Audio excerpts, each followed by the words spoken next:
আমাদের সেই সংগ্রামী নেতা জনাব তারেক রহমান, দলের ভারপ্রাপ্ত চেয়ারম্যান, তিনি আগামী 25শে ডিসেম্বর ঢাকার মাটিতে আমাদের মাঝে এসে পৌঁছবেন। দেশের রাজনীতির কেন্দ্রবিন্দুতে এখন একটাই নাম, বিএনপির ভারপ্রাপ্ত চেয়ারম্যান তারেক রহমান। ত্রয়োদশ জাতীয় সংসদ নির্বাচন সামনে রেখে তার দেশে ফেরা শুধু একটি প্রত্যাবর্তন নয়, বরং বিএনপির নেতাদের ভাষায় এটি হতে যাচ্ছে ইতিহাসের বড় এক মাইল ফলক। দীর্ঘ 17 বছর পর লন্ডন থেকে তার দেশে ফেরাকে ঘিরে দলীয় নেতাকর্মী ও সমর্থকদের মধ্যে বইছে আবেগের জোয়ার। বিএনপির প্রত্যাশা 25 ডিসেম্বর ঢাকায় অন্তত 20 লাখ মানুষের স্বতঃস্ফূর্ত সমাগম ঘটবে। নতুন এবং ফিরে আসা গ্রাহকদের জন্য নগদে চলছে ক্যাশব্যাক সহ প্রতিদিন হাজারো উপহার জেতার সুযোগ। হবে আশা আর ফেরা, সারপ্রাইজ সেরা। দলীয় সূত্র জানায়, তারেক রহমানের প্রত্যাবর্তন ঘিরে ইতোমধ্যে ব্যাপক প্রস্তুতি নেওয়া হয়েছে।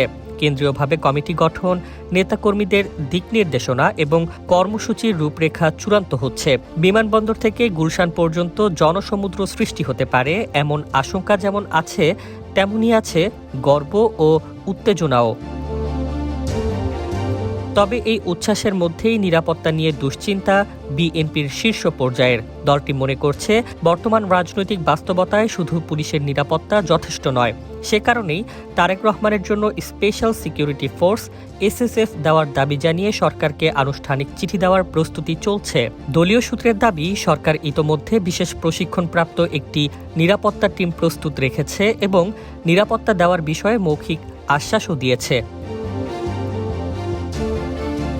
দেশে ফিরে তারেক রহমান প্রথমে যাবেন গুলশান 2 এর ফিরোজা ভবনে, যেখানে সাবেক প্রধানমন্ত্রী খালেদা জিয়া বসবাস করতেন।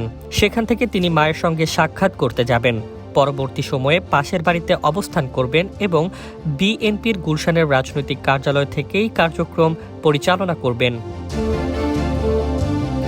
বিএনপির নেতারা বলছেন, তারেক রহমান শুধু একটি দলের নেতা নন, তিনি এখন গণমানুষের নেতা, জাতীয়তাবাদের প্রতীক। তার প্রত্যাবর্তনের মধ্য দিয়ে রাজনীতির অনিশ্চয়তা কাটবে, ফ্যাসিবাদ বিরোধী ঐক্য আরও শক্তিশালী হবে এবং দেশের রাজনীতিতে নতুন মোড় আসবে। তাদের বিশ্বাস, 25 ডিসেম্বর শুধু বিএনপির নয়, পুরো দেশের জন্যই এক ঐতিহাসিক দিন হয়ে থাকবে।